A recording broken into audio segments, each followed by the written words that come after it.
how are you all today? Well, excellent. So who remembers what we've been talking about? We left David behind. David ended up being king for a while, and then he had descendants. But all of his descendants, do you know what a descendant is? What's a descendant?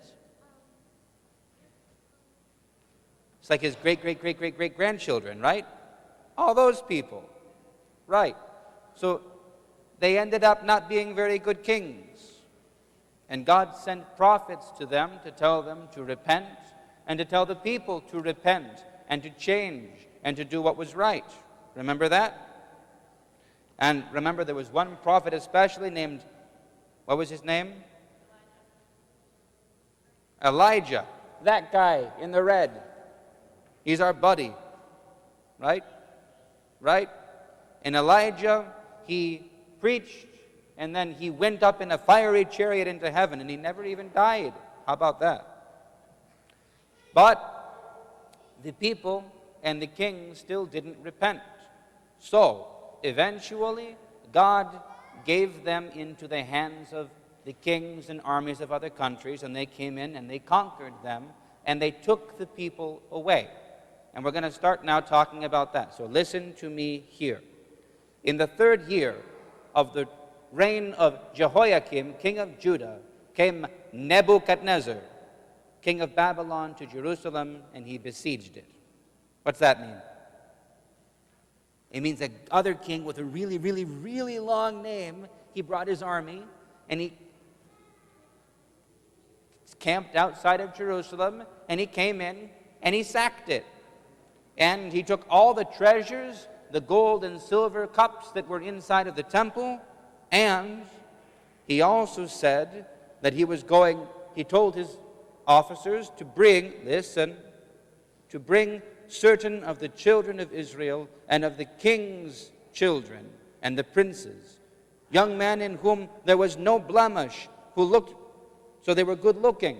They weren't lame, and they didn't have a sore or a black eye. They were good-looking kids. He said, bring them who were smart and understood everything and knew science and had the ability to stand in a king's house.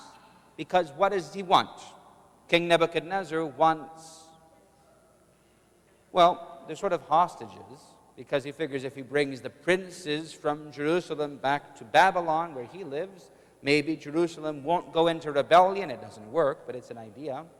And he figures, if I bring the young people with me, then I can train them to be bureaucrats, to be officials, to be government guys in Babylon, but they'll still know the Hebrew language and culture, so I can make them governors over the Jewish people. This is the idea.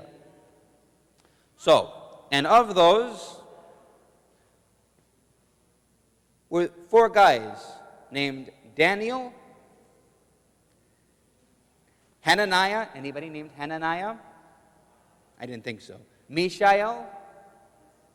Anyone named Mike? Sort of close. And Azariah. They get different names later on, though. Hananiah, Mishael, and Azariah, and Daniel. And they go into the king's house. And then they have a problem, because the king is feeding them food. He wants them to eat all the fancy food that he has. So, let me sit down and be comfortable with you all. Right? So, he's giving them food to eat. Makes sense. And he's giving them meat, and he's giving them dairy, and he's giving them eggs, all the tasty food. Makes sense, right? But who does Nebuchadnezzar worship? What do you think? Not Baal. The god of Babylon was named Marduk, but he was still a pagan god. So that's not awesome, right? And all of the food had been sacrificed to the pagan gods. So Daniel and his friends, they said, Mr. King, we can't eat this. And he said, what do you mean you can't eat this? Sort of like the lunch lady at the cafeteria, right? It's a Wednesday, and she wants to put meat on your plate, and I'm like, I can't eat this. She's going to say, what do you mean you can't eat this? Right? So the guy in charge, he says, what do you mean you can't eat this? And they say, we're servants of the Most High God. And he commanded we're not to eat anything that's dedicated to idols. And he says, well, you're in Babylon now. And they say, we know that.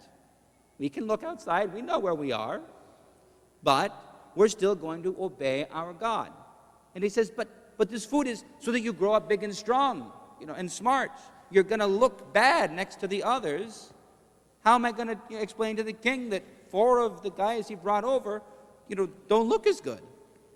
And Daniel said, let us try it. Give us vegetables that haven't been dedicated to any god to eat. And if after a month we look any different from the others, then you can make us eat your food. But if God gives us strength and keeps us healthy, then you let us eat what we're supposed to eat. They're fasting, basically. Right? How many of you have ever tried to fast? Yeah? How many of you know about the fast? There we go. All of you should know about the fast. Put your hands up. The fast means that certain times of year we don't eat quite the same thing as everybody around us. We don't eat meat. These last 2 weeks before Christmas, we don't eat meat. All of the 6 weeks before Easter, the 7 weeks actually, we don't eat meat. Hi. I love you too. All right? And Daniel and his friends are fasting, and everybody's criticizing them. But God takes care of them, and they get the food that they need, and they end up being very smart, and everything goes well for them. And we'll probably need to talk some more about Daniel and his friends, but not today. For now, just remember, even if you're stuck in a foreign country, even if you're stuck with everybody criticizing you, you can still be faithful to God. You can still keep the fast. You can still remember to pray and make your cross. Even if you're in school, even if you're at the sports game, you can make your stuff roll and ask God to help you. Because He will, but only if you ask. All right? Now let's stand up and take communion together. Sound good?